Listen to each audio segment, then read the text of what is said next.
Ito ang mga pinakamainit na balita ngayong tanghali.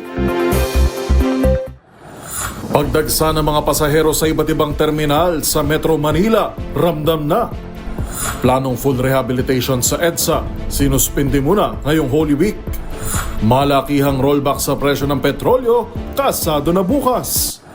Sa MBC TV correspondents, manhunt operation laban sa mga nang-ambush sa board member sa Maguindanao del Sur, pinaigting. Sa MBC TV Sports, Petrogas, bagong kampyon ng PVL All-Filipino Conference matapos pataubi ng Cream Line. At sa showbiz pattern, BTS J-Hope nangakong babalik sa Pinas. K-pop star nagustuhan ang Pinoy halo-halo.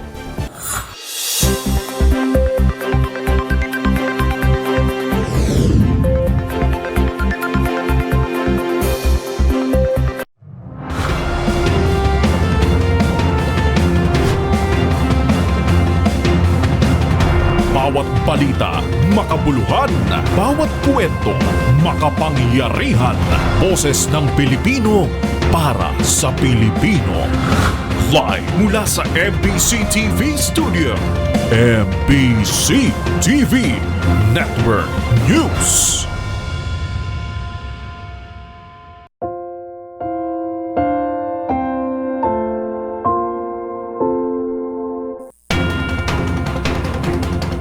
Pilipinas, una sa ating mga balita. Ramdam na ang pagdagsa ng mga pasahero sa mga pangunahing terminal at pantalan sa Metro Manila ngayong Lunes Santo. Sa PITX at sa Cubao, fully book na ang mga piling biyahe patungong Bicol, habang sa Caloocan, handa naman daw maglaan ng extra trips kung kinakailangan. Una sa balitang yan, si Wina Pesoro. Nagsisimula ng dumagsa sa mga terminal at pantalan ang mga pasaherong uuwi sa kani-kanilang probinsya ngayong araw ng Lunes para sa paggunita ng Semana Santa. Sa pag-iikot ng DZRH News, maagang tumungo sa mga terminal ang ilang pasahero na mayroon ng tiket pa uwi at mayroon din ilang sa mga umaasa na makabibili pa ng tiket, gayong ang ilan sa mga biyahe ay fully booked na, lalo na ang mga pauwing Bicol Region. Sa Parañaque Integrated Terminal Exchange, fully booked na ang advance booking ng ilang bus line papuntang Bicol. Ngunit magandang balita naman para sa mga uuwing walang tiket dahil ma-accommodate pa rin dahil sa mga karagdagang bus na ide-deploy ng pamunuan. Ilan sa mga uuwing wala pang tiket ay nagtungo sa PITX alas 5 pa lang kaninang umaga para makabili ng tiket at makaiwas sa mahabang pila mamaya para sa mga uuwing wala pa ring tiket.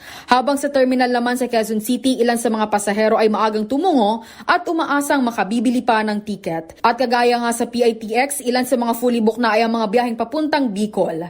At sa terminal naman sa Caloocan ay dagsa na rin ang mga pasaherong uuwi sa kani-kanilang probinsya ngayong araw. Pero pagtitiyak nilang mayroong nakalaang biyahe papuntang Cagayan, Baguio, Olongapo, Iba, Santa Maria at Tugigaraw ngayong panahon ng Semana Santa. Ayon sa pamunuan ng terminal, kung sakali mang mapuno ang kanilang biyahe, ay mayroon silang mga extra trip na idadagdag para makauwi sa kani-kanilang probinsya ang mga pasahero. Samantala, umaabot na sa 32,155 na mga pasahero ang na-monitor ng Philippine Coast Guard sa mga pantalan simula alas 12 ng hating gabi hanggang alas 5 ng umaga kanina. Ayon sa PCG, 15,941 ang outbound passengers, habang 16,240 naman ang inbound passengers. Kaugnay nito, nakapag-deploy na sila ng 4,032 na tauhan ng PCG sa iba't ibang pantalan para masiguro ang seguridad ng mga uuwi. Inaasahan pang dadagsa ang mga pasahero, lalo na sa mga susunod na araw. Para sa MBC TV Network News, ito si Wina Pesoro ng DZRH, una sa Pilipinas, una sa Pilipinas.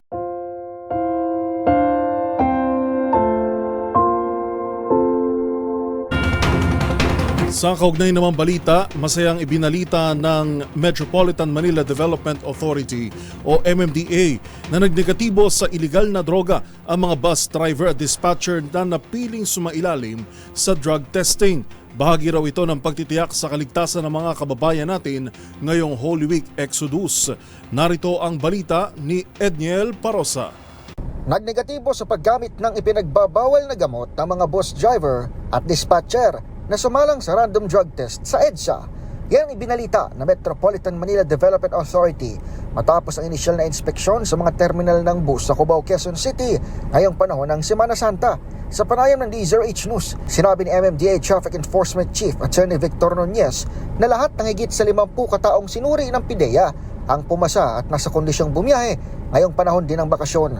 Bukod kasi sa roadworthiness ng mga bus, tiniyak din ng mga ahensya ng gobyerno na nasa tamang kalusugan ang mga humahawak ng manibela. Out of more than 50 drivers na na-test, wala akong nag-positive kahit isa. So at least magandang balita ho yun. Sabi ni Nunez, otomatikong hindi pababiyahihin ng mga makikitaan ng paglabag o pagkukulang, mapatao man o sasakyan. Halimbawa, podpod yung mga gulong, walang lisensyang driver, hindi na ho yan dapat magbiyahe. At kung mag-positive naman ho, subject naman ho yan sa confirmatory, outright din ho yan, hindi na rin papabiyahin yung driver na nag-positive sa drug test. Inaasahan umano ng MMDA na sa Miyerkules Santo pa mararanasan ang exodus ng mga mananakay palabas ng Metro Manila. Magpapatupad sila ng no absent, no leave policy sa higit 2,000 tauhan mula April 16 hanggang 21. Pero liban sa provincial buses, nakatutok din ang MMDA sa posibleng paglipanan ng mga kolorum na sasakyan ngayong season. Para sa MBC TV Network News, ito si Edniel Parrosa ng DZRH. Una sa Pilipinas, una sa Pilipino.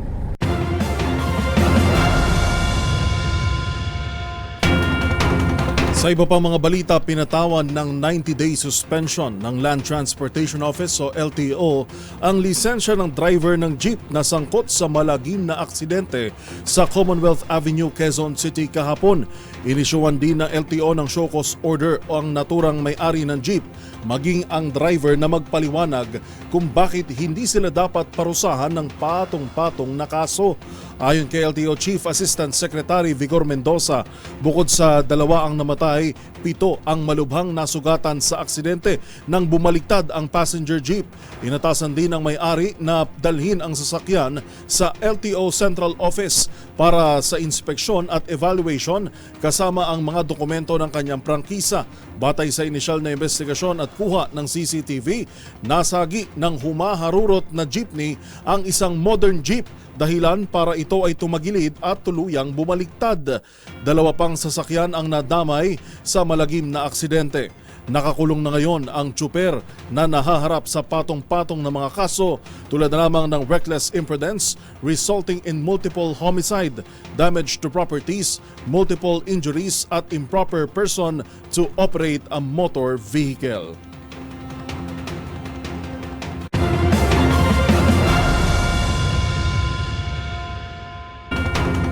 Patay naman ang 2 construction worker matapos na gumuho ang kanilang itinatayong gusali sa bahagi ng Santa Rosa Tagaytay Road sa Barangay Santo Domingo, Santa Rosa City, Laguna.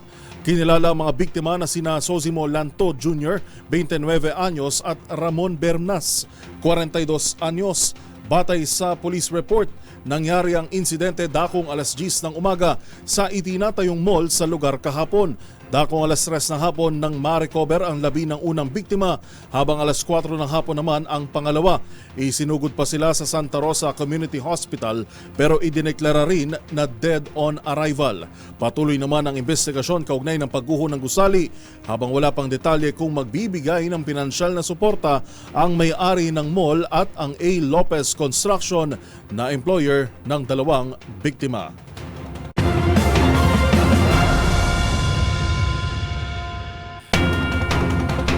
Sa iba pa mga balita, pansamantalang sinuspende ng Public Works and Highways Department ang planong full rehabilitation ng EDSA upang bigyan daan ng maayos na pagdiriwang ng Semana Santa. Pakinggan ang report ni Val Gonzalez. Wala munang mangyayaring pagkukumpuni para sa pinaplanong rehabilitation ng buong stretch ng EDSA. Ito ang inanunsyo ngayon ng Department of Public Works and Highways o DPWH. Kasabay ng inaabangang pagsisimula ng pagkukumpuni sa EDSA ngayong buwan ng Abril. Sa panayam ko kay DPWH NCR Director Lori Malaluan, ang postponement ay resulta ng serya ng mga coordination meeting sa pagitan ng iba't ibang mga stakeholder at mga ahensya ng gobyerno. Numero 1 kasi, ani malaluan sa prioridad ay ang mabawasan ng impact na idudulot nito sa daloy ng trapiko. Sabi ng ahensya, ang muling pagkabalam ay para mabigyang daan ang paghahanda sa Association of Southeast Asian Nations o ASEAN meeting. Sa ngayon, bagamat wala pa ring pinal na petsa, ang sabi ng DPWH, pagkatapos na ng eleksyon sa Mayo, inaasahan itong masisimulan na. Pangalawang beses nang napospone ng pagkukumpuning ito sa isa sa nangungunang major highway dito sa Metro Manila. Giit ni Director Malaluan, ang nais niya ni Pangulong Ferdinand Bongbong Marcos Jr. kapag inanunsyo na ang pag-arangkada ng rehabilitasyon ay magtutuloy-tuloy na talaga at hindi na pabago-bago. Batay sa plano ng DPWH, DOTR at MMDA, ang rehabilitasyon ng EDSA ay naglalayong gawing mabilis ang biyahe ng publiko at bawasan ang matinding traffic na nararanasan sa EDSA lalo na tuwing rush hour. Ang ninanais po kasi natin, lalo na si Presidente, ay mas mahaba ang time ng mga nagko-commute sa kanila ay sa dumadaan sa EDSA, mas mahaba ang time sa kanilang mga pamilya, mas maaga po silang makakauwi. Kaya ang ano po natin ay mapabilis ang ating ang trapiko dito sa EDSA sa pamamagitan po ng pagsasaayos ng buong EDSA po. Para sa MBC TV Network News, ako si Val Gonzalez, DZRH, una sa Pilipinas, una sa Pilipino.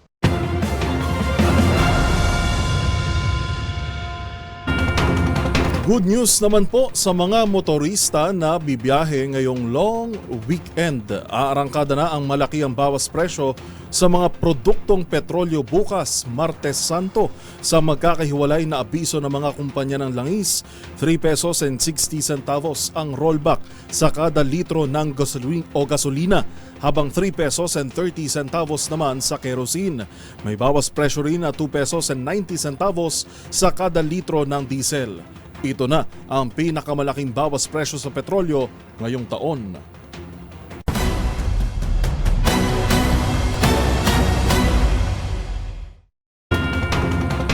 Sa iba pang mga balita, tiniyak naman ni Navotas Representative at Alyansa Campaign Manager Toby Tiangco na intact pa rin ang administration slate sa kabila ng tila pag-endorso ni Vice President Sara Duterte sa kaalyado nilang si Congresswoman Camille Villar. Sa katunayan, nagsusulong pa nga raw ito ng pagkakaisa sa ating politika. Narito ang ulat ni Kyle Bulias. Nananatiling intact ang alyansa para sa bagong Pilipinas. Yan ang ipinahayag ng campaign manager ng senatorial slate ni Pangulong Bongbong Marcos na sina Votas Representative Toby Tiangco kaugnay ng pag-endorso ni Vice President Sara Duterte kay Congresswoman Camille Villar. Ito'y matapos kumalat sa social media ang mga larawang mistulang behind the scenes sa isang political ad kung saan makikitang magkakasama sina Villar, VP Sara at si dating Senador Manny Villar. Ayon kay Tiangco, nananatiling buo ang coalition members ito, partikular na ang Partido Federal ng Pilipinas, Lakas CMD, National People's Coalition, National Unity Party at ang Nationalista Party kung saan nabibilang si Villar. Ani ay welcome sa kanila ang naging pag-endorso, gayong ang politika naman ay tungkol sa addition at hindi division o pagkakahati-hati. Naniniwala rin si Tiangco na ang naturang endorsement mula sa ikalawang Pangulo ay patunay ng pagyakap umano sa bagong Pilipinas na isinusulong ni Pangulong Marcos. Matatandang umugong ang balitang inilaglag na ng alyansa si Villar matapos ang ilang beses nitong hindi pagsipot sa kanilang mga campaign sortie, bagay na itinanggi naman ni Tiangco. Para sa MBC TV Network News, ito si Kyle Bulias ng DZRH, una sa Pilipinas, una sa Pilipino.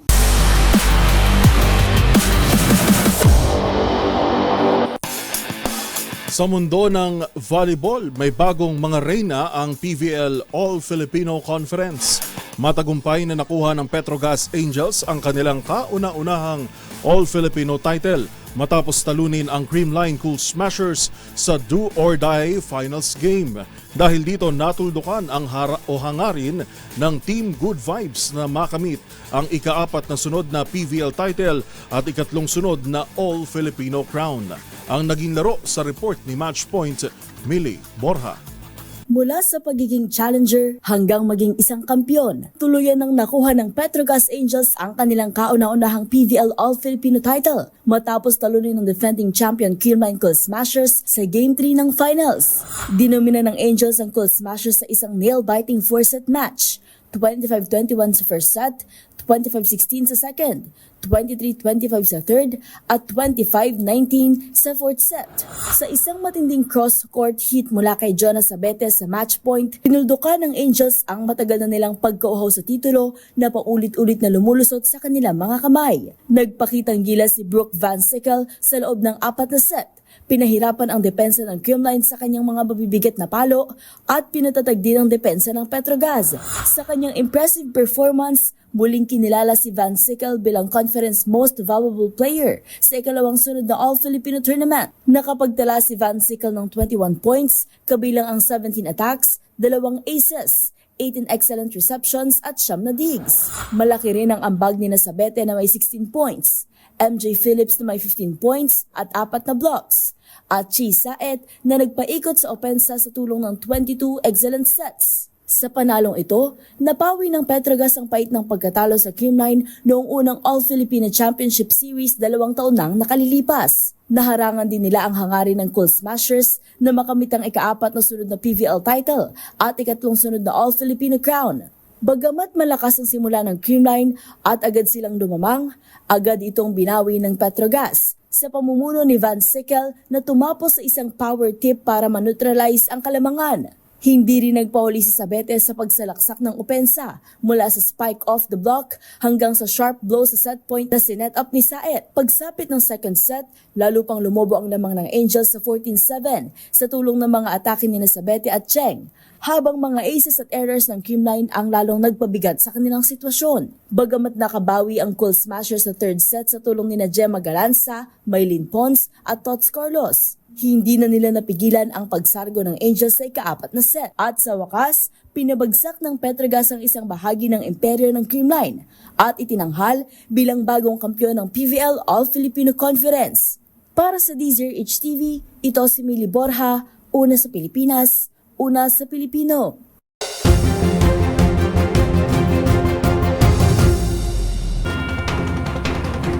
Sa kapapasok lamang po na balita, muling nagpakita ng pag-aalboroto ang Bulkang Kanlaon sa Negros Occidental. Sa huling datos ng Philippine Institute of Volcanology and Seismology o PHIVOLCS, nag-umpisa ang paglalabas ng abo o ash emission kaninang alas 11:52 ng umaga at may taas ito na 800 meters mula sa summit crater. Inaasahan ho na magkakaroon ng ash fall sa La Carlota City at Bago City, gayon din sa mga kalapit na bayan sa nasabing probinsya. Nananatili po sa Alert Level 3 ang Canlaon Volcano.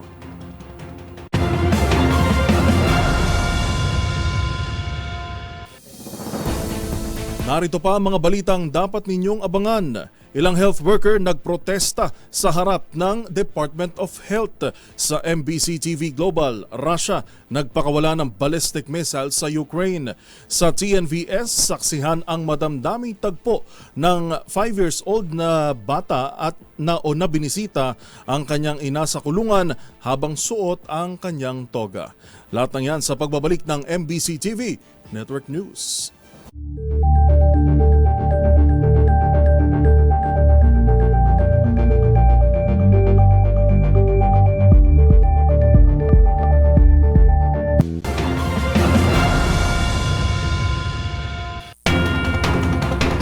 Ligtas na nakabalik sa Villamor Air Base kagabi ang humanitarian team ng Pilipinas na sumaklolo sa mga biktima ng magnitude 7.7 na lindol sa Myanmar nitong Marso.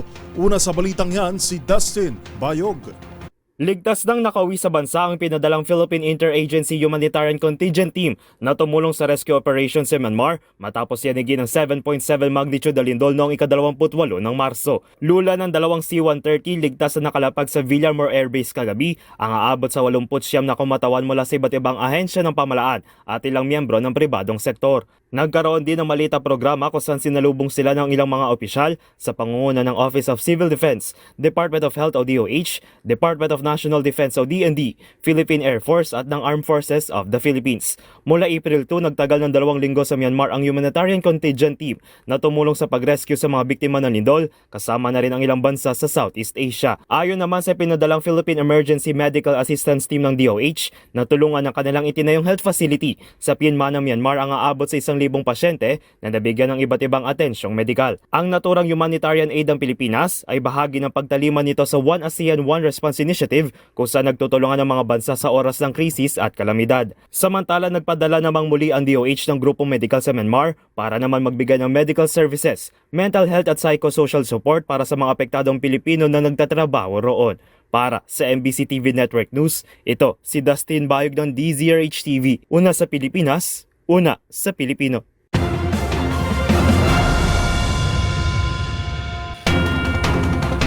Maingay at simbolikong protesta ang sumalubong sa harap ng Department of Health kaninang umaga. Sigaw ng mga health worker, mas mataas na sahod at pagbibigay ng karampatang benepisyo para sa kanila. Magbabalita si Boy Gonzales. Muling kinalampag ng mga healthcare workers mula sa pampublikong hospital ang tanggapan ng Department of Health sa Rizal Avenue, Santa Cruz, Maynila ngayong Semana Santa. May temang kalbaryo na magagawang pangkalusugan upang ipanawagan itaas ang sweldo at ibigay ang lahat ng kanilang benepisyo. Pinangunahan na ang protesta ng mga miyembro ng Alliance of Health Workers kasama ang magagawa ng Tondo Medical Center, Jose Reyes Memorial Medical Hospital, National Orthopedic Workers Union at iba pa. Ayon kay Robert Mendoza ng Alliance of Health Workers, pasan-pasan nila ang isang krus na simbolo ng pasan ng magagawang pangkalusugan ang nagtataasang pangunahing bilihin, bigas, pati gulay, lahat pati bayarin sa kuryente at tubig. Pero ang sahod ng mga health workers ay hindi tumataas. Bago matapos ang kanilang kilos protesta, nagsagawa sila ng noise barrage para ipanawagan kay Health Secretary Ted Herbosa na tugunan ang pangangailangan ng mga health workers. Para sa MBC TV Network News, ito si Boy Gonzales, una sa Pilipinas, una sa Pilipino.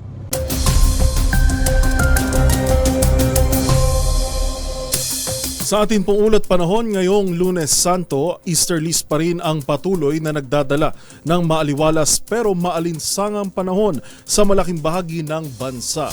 Maliban sa mga pagulang dala nito sa Western Mindanao, partikular sa Zamboanga Peninsula, Basilan, Sulu at Tawi-Tawi, bukod sa easterlies, may frontal system o mga linya ng kaulapan sa extreme northern Luzon na siya naman magpapaulan sa Batanes, Cagayan at Apayao. Samantala, sa heat index forecast ng Pag-asa, tinatayang papalo sa delikadong 44 degrees Celsius ang damang init o heat index sa Naiya, Pasay City, gayon din sa Etiague sa Isabela at Sangli Point sa Cavite.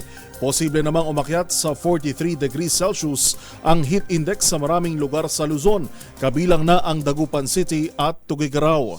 Iwasan pong lumabas ngayong tanghali bilang pag-iingat laban sa banta ng heat cramps at heat exhaustion.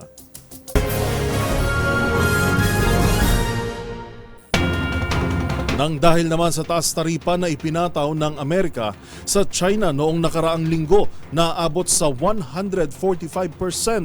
Ang Southeast Asia naman ang susuyuin ng China para palakasin ang kanilang ugnayan pangkalakalan. Yan at iba pang mga napapanahong balita mula sa iba't ibang panig ng mundo sa Global Headlines Report ni James Galange. Bibisita si Chinese President Xi Jinping sa 3 bansa sa Southeast Asia upang palakasin ang kanilang ugnayang pangkalakalan.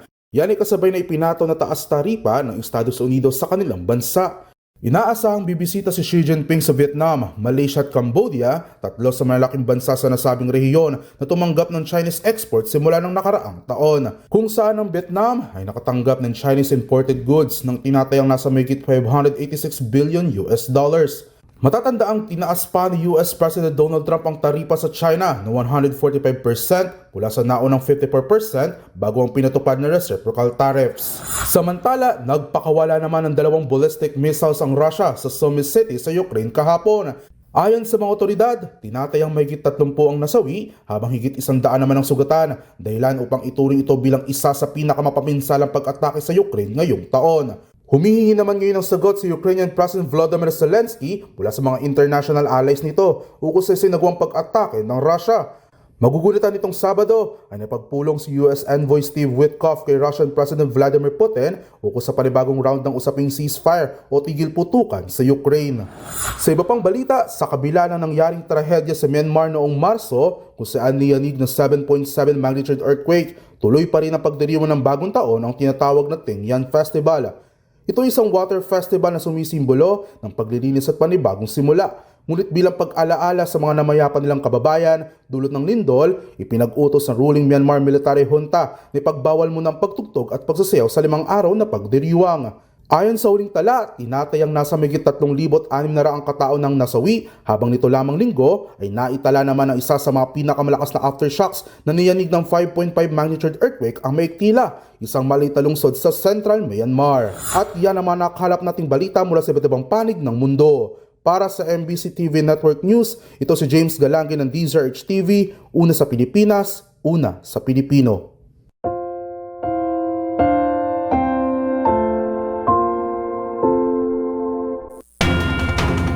Samantala, itinaas na ng Department of Health o DOH ang Code White Alert sa bansa kasabay ng pagsisimula ng paggunita sa Semana Santa. Ito'y bilang bahagi ng paghahanda sa anumang health-related incident na maaaring mangyari sa inaasahang pagdagsa ng mga Pinoy sa mga lalawigan, gayon din sa mga simbahan at tourist destinations. Ayon sa DOH, iiral ang Code White Alert hanggang sa Easter Sunday sa Abril 20. Hinikayat naman ni Health Secretary Ted Herbosa ang publiko na manatiling nakaalerto at magsagawa ng kaukulang pag-iingat upang matiyak ang isang ligtas na paggunita sa Semana Santa.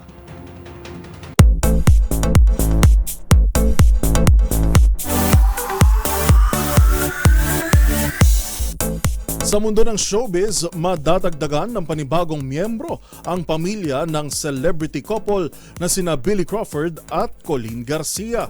Ang aktres kasi buntis na sa kanilang ikalawang baby. Narito ang report ni Showbiz Angel. Buntis na sa kanilang baby number 2 ni Billy Crawford ang aktres na si Colleen Garcia. Ang naturang good news, shinare ng soon-to-be mom of 2 sa pamamagitan ng isang IG reel flexing her growing baby bump. At may caption of round 2, let's go, more than halfway there. Ang kanila namang 4-year-old son na si Amari, excited na raw maging kuya. Ngayong Abril nga, hindi pinagdiriwang ng celebrity couple ang kanilang wedding anniversary. Agad namang bumuho sa mga komento ng pagbati para sa paparating na panibagong little bundle of joy ng pamilya Crawford. Kabilang na riyan ang kanilang mga dating kasamahan sa It's Showtime na sina Jukes and Teddy, mag-asawang Luis Manzano and Jessie Mendiola at ang preggy din ngayong si Megan Young. Kung matatandaan, April 20, 2018, nagpalitan ng matamis na I do sina Billy at Colleen sa Balesin. At makalipas ang higit 2 taon, ipinanganak naman ng aktres ang kanilang panganay.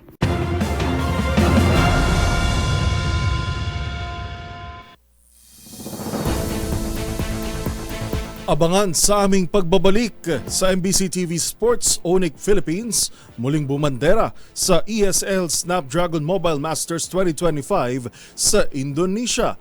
At sa showbiz spotted J-Hope ng K-pop group na BTS nangakong babalik sa Pinas matapos ang kanyang pasabog na concert nitong weekend. Yan at marami pang iba sa pagbabalik ng MBC TV Network News.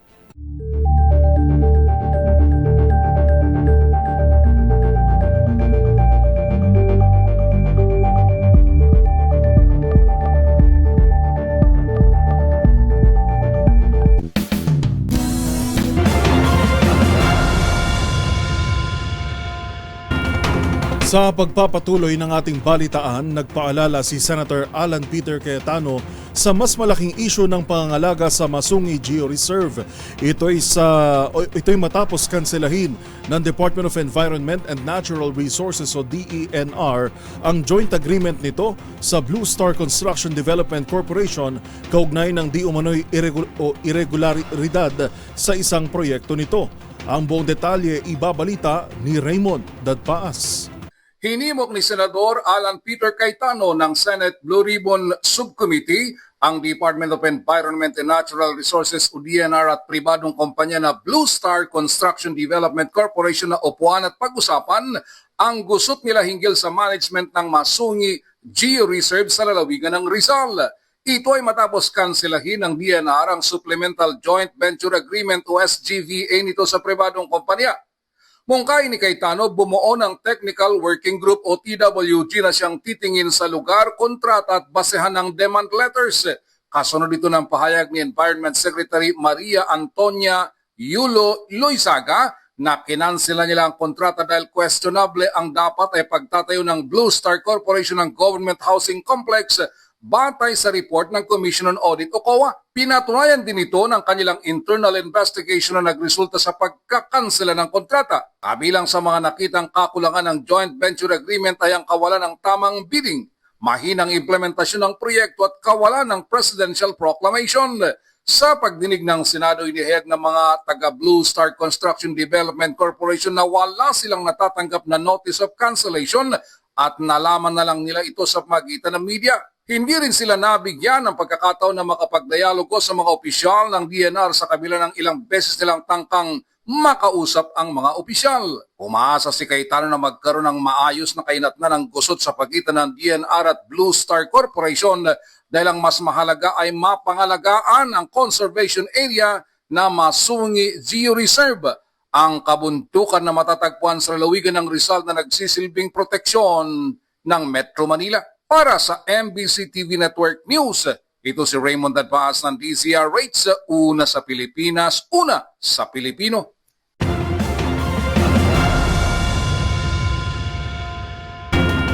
Bilang pagkilala naman sa backbone ng ekonomiya ng bansa, nananawagan ang Trabaho Party List sa gobyerno na tutukan ang paglago ng micro, small at medium enterprises o MSMEs.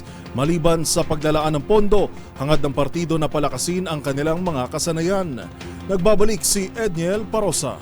Nanawagan ng 106 Trabaho Party List sa pamahalaan na taasan ang assistance sa micro, small and medium enterprises o MSMEs na tinaguri ang backbone ng ekonomiya. Ito ang naging pahayag ng 106 Trabaho Party List kung saan sinabi rin nilang mahalaga ang maliliit na negosyo sa kabuhayan ng milyon-milyong Pilipino. Ayon sa 106 Trabaho Party List, 90% ng mga negosyo sa bansa ay kinabibilangan ng MSMEs, bagay na mahalaga upang makalikha ng trabaho at mapalago ang ekonomiya ng bansa. Para sa 106 Trabaho Party List, dapat suportahan ang MSMEs sa paraan ng skills training at ibang kasanayan para sa kanilang long-term na economic resilience. Kamakailan lamang umangat muli ang 106 Trabaho Party List sa survey ng WN Numero Research na ngayon nasa ika-13 pwesto na mula sa ika-50 spot noon. Tumalon ng 37 spots ang 106 Trabaho Party List mula sa huling survey na isinagawa noong Pebrero. Layo ng 106 Trabaho Party List na isulong ang karapatan ng mga manggagawa, mabigyan sila ng makatarungang sahod, dagdag na benepisyo at patas na oportunidad sa paghahanap buhay. Samantala, asahan namang iikot pa ang karavan ng 106 Trabaho Party List sa Laguna at Digos, Davao del Sur sa mga susunod na araw.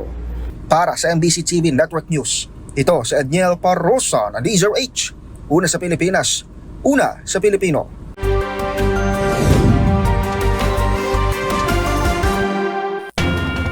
Pinaigting naman ang ikinasang manhunt operation laban sa mga nang-ambush sa isang board member sa Maguindanao del Sur. Yan at iba pang mga rumarapidong balita mula sa probinsya, hatid ng iba't ibang istasyon sa ilalim ng MBC Media Group. Balita mula sa Bangsamoro Region. Kasalukuyang pinaghahanap ng Maguindanao del Sur Provincial Police Office ang kulay silver minivan na ginamit bilang getaway car ng mga nanambang sa board member candidate ng 1st District ng Maguindanao del Sur na si Muhammad Uti Omar na kilala sa palayo nitong Datu Baba Omar. Ayon sa PNP, meron ng person of interest na mga suspect sa pananambang kung saan naganap ito sa Datu Angal Mitimbang Highway, Maguindanao del Sur, kung saan sakay sa isang kulay brown na Toyota Innova with plate number NGC 6760 ang mga biktima. Sa follow-up report mula sa Dato Angal Municipal Police Station, nasa kritikal na kondisyon ang driver nitong si Abel Bunsalagat Buisan, habang minor injuries lamang ang tinamo ng kandidatong board member at nasa ligtas ang kondisyon. Sa initial result ng investigasyon, nakuha mula sa pinangyarihan ang 50 empty shells mula sa iba't ibang uri ng high-powered firearms. Nabatid na galing sa isang proclamation rally sa karatig bayan ng mga biktima at pagsapit sa lugar kung saan pauwi na sa Maguindanao del Sur, pinaputukan ng mga armado ang sasakyan ng kandidato at mabilis na tumakas sa hindi malamang direksyon ang mga salarin. Nagdagdag na rin ng checkpoint sa pinangyarihan ang Probar. Sa 3 rehiyon sa ilalim ng security preparation under Police Lieutenant General Banat, ang BARM ang kanilang mas sinututukan ngayon dahil sa mga nakaambang karahasan dulot ng mga nagaganap na election-related violence, partikular sa Maguindanao del Norte, Maguindanao del Sur, SGA at Basilan. Para sa MBC TV Network News RH19, June Dimacutat, DZRH, una sa Pilipinas, una sa Pilipino. Nasa kustodiya ngayon ng Manawag Police Station ang suspect na kinilalang si Marlon Movida, 39 anyos, may live-in partner, self-employed at residente ng Bunuan, Binloc, Dagupan City matapos itong mahulihan ng illegal na droga at bala. Sa ulat ni Manawag si Chief of Police Major Peter Pulsation, alaw na 40 ng madaling araw nagsasagawa ng uplansita ang kanyang mga tauhan sa Provincial Road ng Barangay Inamutan nang dumaan ng suspect sakay ng motorsiklo at nang parahin lalo pa nitong pinabilisan at tinangkang iwasan ng mga otoridad, subalit sumimplang ito at nang hanapan ng driver's license at rehistro ng motor wala itong maipakita, pinabuksan ng U-box ng motorsiklo kung saan nakitang isang blue pouch at pinabuksan din ito kung saan tumambad ang dalawang heat shield transparent plastic sachet na naglalaman ng hinihinalang shabu, mga empty plastic sachet, small scissor, stick, safety pin at dalawang bala ng caliber 9mm na baril. Sa ngayon, ang suspek ay naharap sa kaso ng paglabag sa Republic Act 9165 o Dangerous Drug Act of 2002 at Republic Act 10591, Illegal Possession of Firearms and Ammunition. Para sa MBC TV Network News, ito si Freddy Pardo, Aristartito, una sa Pilipinas, una sa Pilipino. Nakadeploy na ang buong puwersa ng pulisya sa Bataan simula pa nitong araw ng palaspas. Ayon kay Police Provincial Director Colonel Marites Salvadora, maagang isinago ang deployment ng mga kapulisan sa iba't ibang lugar sa lalawigan upang tiyakin ang kaligtasan at kaayusan ngayong Semana Santa. Pinungunahan mismo ni Police Colonel Salvadora ang pamamahala sa deployment at nakipagpulong na rin siya sa mga may-ari ng resort sa Bataan. Ito'y bilang paghanda sa inaasahang dagsa ng mga turista at lokal na residente na magsisipag-swimming ngayong bakasyon. Bukod dito, nilagyan din ng deployment o binabantayan ang lugar ng mga matatao gaya ng mall, public market, mga bus terminal at mga simbahan. Layunin ng PNP Bataan na mapanatili ang katahimikan at seguridad lalo na sa mga lugar na dinarayo ng publiko. Paalala ng mga otoridad sa lahat ng mamamayan maging alerto at makipagtulungan sa mga kapulisan upang maiwasan ang anumang insidente. Para sa MBC TV Network News, Danny Kumilang, RH37, una sa Pilipinas, una sa Pilipino. Nagtamo naman na malubang sugat ang isang dalaga na driver ng motorsiklo dito sa lalawigan ng Northern Samar nang mabangga ito na isang 3 wheels o tinatawag na chariot nang mag-overtake itong 3 wheels sa mismong motorsiklo. Naganap aksidente sa Purok 2, Barangay Poblacion, Lope de Vega, Northern Samar. Ayon sa report ng PNP, ang sugatan na driver ay isang 30 taong gulang, residente ng Barangay Poblacion, Lope de Vega, Northern Samar at wala itong driver's license. Sa report pa rin ng PNP, nasa parehong direksyon ang dalawang sasakyan nang biglang mag-overtake sa mismong motorsiklo ang 3 wheels o itong chariot na minamaniho naman ng 20 taong gulang na driver, residente ng Barangay Bantayan sa Roque, Northern Samar, at ayon sa report ng PNP ay wala rin pala itong driver's license. Sa kasamaang palad, bumangga o sumalpok ito sa likod na bahagi ng motorsiklo nang ito ay mag-overtake. Tumila pa ng driver at nagtamo ng sugat sa kanyang katawan. Agad itong isinugod sa Northern Samar Provincial Hospital. Samantala, ang driver naman ng 3 wheels ay ligtas at dinala sa Lope de Vega Municipal Police Station para sa tamang disposisyon. Mula sa MBC Network News, RH34 Jane Galit Bantayan, una sa Pilipinas, una sa Pilipino. Balita mula sa Davao City, mahigit 2.5 milyon sa inihinalang shabu ang nakumpiska mula sa mag-asawang tulak ng iligal na droga matapos ipinatupad ang search warrant sa kailang tahanan sa SIR Phase 1 Barangay 76-A Davao City, Abril 13, 2025. Kinilala ang mga narestong mag-asawa na sina alias Inday, 36 anyos at alias Jibjib, 30 anyos.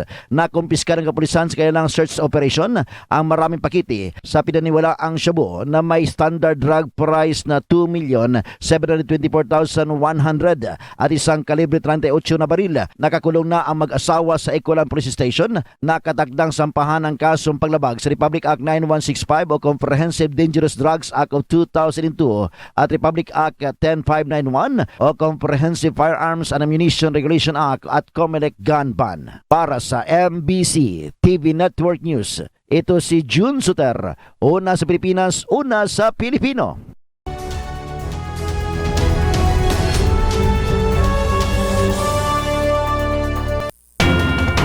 Love behind bars. Marami ang napukaw ang damdamin at may ilan din namang nakaramdam ng kirot sa puso nang mapanood ang viral video ng isang 5 years old na bata na bumisita sa kanyang ina sa kulungan. Suot ang kanyang toga sa araw ng pagtatapos niya sa kindergarten. Ang nakaantig na tagpo ng maginang ito mula sa Agusan del Norte. Panoorin sa report ni Rose Babiera.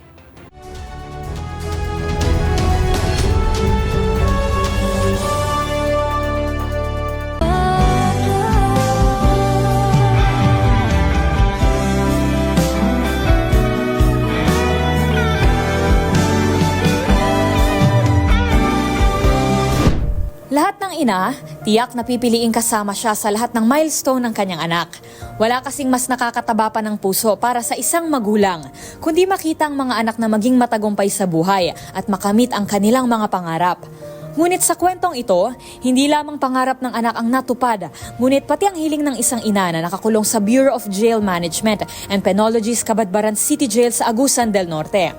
Sa araw kasi ng pagtatapos ng isang 5 anyos na bata sa kindergarten, binisita niya ang nakakulong na ina para ibahagi rito ang kanyang munting achievement.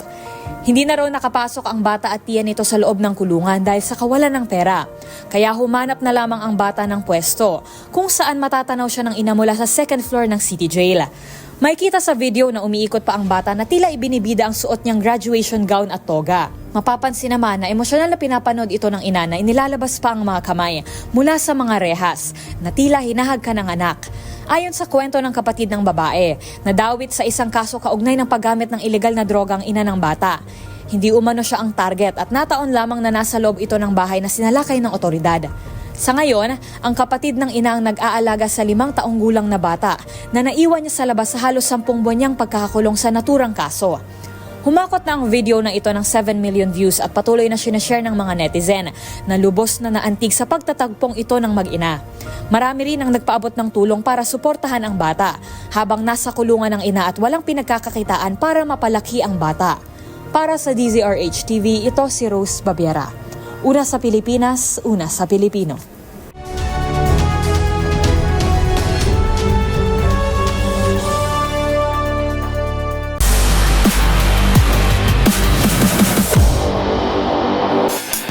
Sa mundo ng esports, muli na namang dinomina ng Onyx Philippines ang international stage matapos magwagi sa ESL Snapdragon Mobile Masters 2025 na naginanap sa Indonesia. Ang naging laro, tinutukan ni Matchpoint, Millie Borja.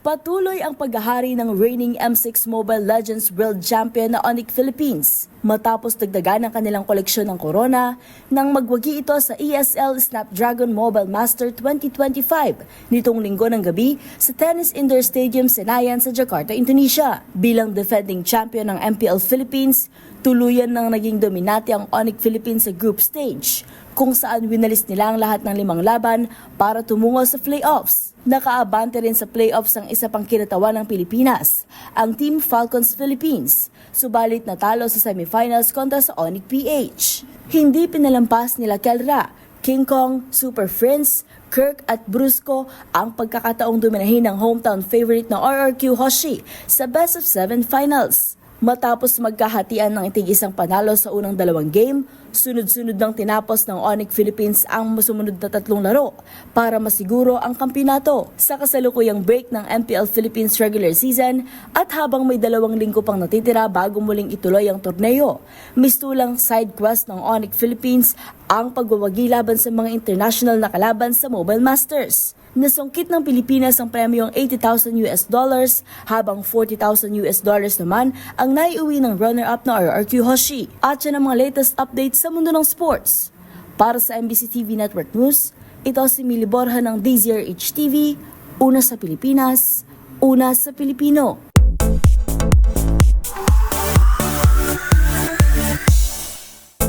Dinagsa ng libo-libong Pinoy armies o fans ng K-pop supergroup na BTS ang first solo concert sa Pinas ng rapper-dancer na si J-Hope. Ang mga kaganapan sa Hope on the Stage in Manila, tinutukan sa report ni Showbiz Angel. After 8 years, muli nang nakabalik sa bansa ang BTS member na si J-Hope. Nitong weekend, lalo pang pinainit ng rapper-dancer ang Pilipinas sa kanyang 2-day sold-out concert sa Mall of Asia Arena. I'm your home.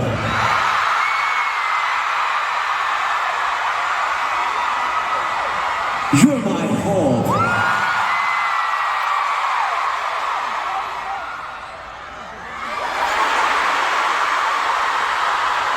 I'm Jay! Ang Pinoy Armies talagang nakisayaw at nakikanta sa solo hits ni Hobie, gaya ng Chicken Noodle Soup.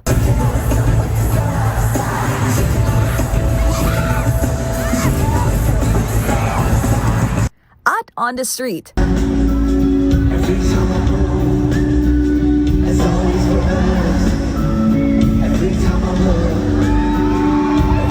Kabilang din sa setlist ng Hope on the Stage in Manila ang mga career release lang na Mona Lisa at Sweet Dreams.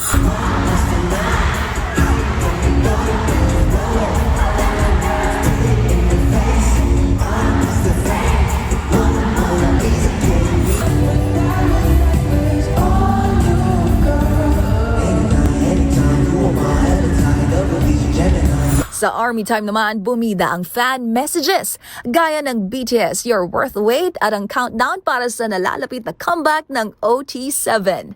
And speaking of BTS, bukod sa kanyang solo songs, pinerform din ni J-Hope sa kanyang concert ang BTS hits tulad ng Mic Drop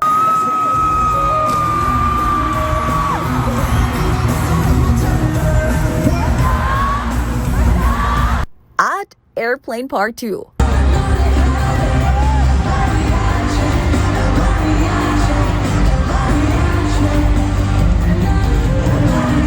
Hashtag sana all naman sa Pinoy Armies na ika nga nila'y sumakses ng lapitan ni Hobie. At sa date nga ng Hope on the Stage, present din ang TikTok star na si Yana Guerrero na may picture pa with J-Hope.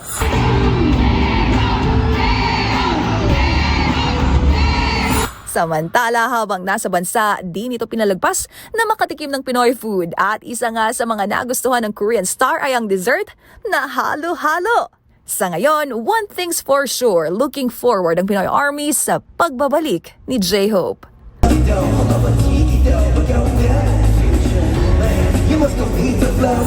Kung matatandaan, huling nasa bansa ang BTS noong May 2017 bilang bahagi ng kanilang Wings Tour na ginanap din sa MOA Arena.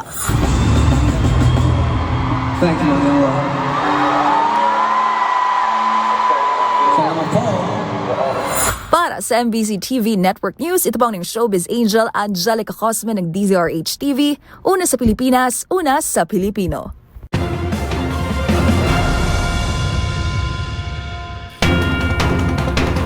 At iyan na po ang mga balitang aming nakalap ngayong Lunes Santo. Araw ng Lunes, sa ngalan po ni Ms. Karen Oyong, ito si Yuel Reyes. Magkita-kita tayo muli bukas, araw ng Martes, para sa mga balitang makabuluhan, mga kwentong makapangyarihan. Hatid pa rin ang boses ng Pilipino para sa Pilipino. Ito ang MBC TV Network News. Una sa Pilipinas, una sa Pilipino.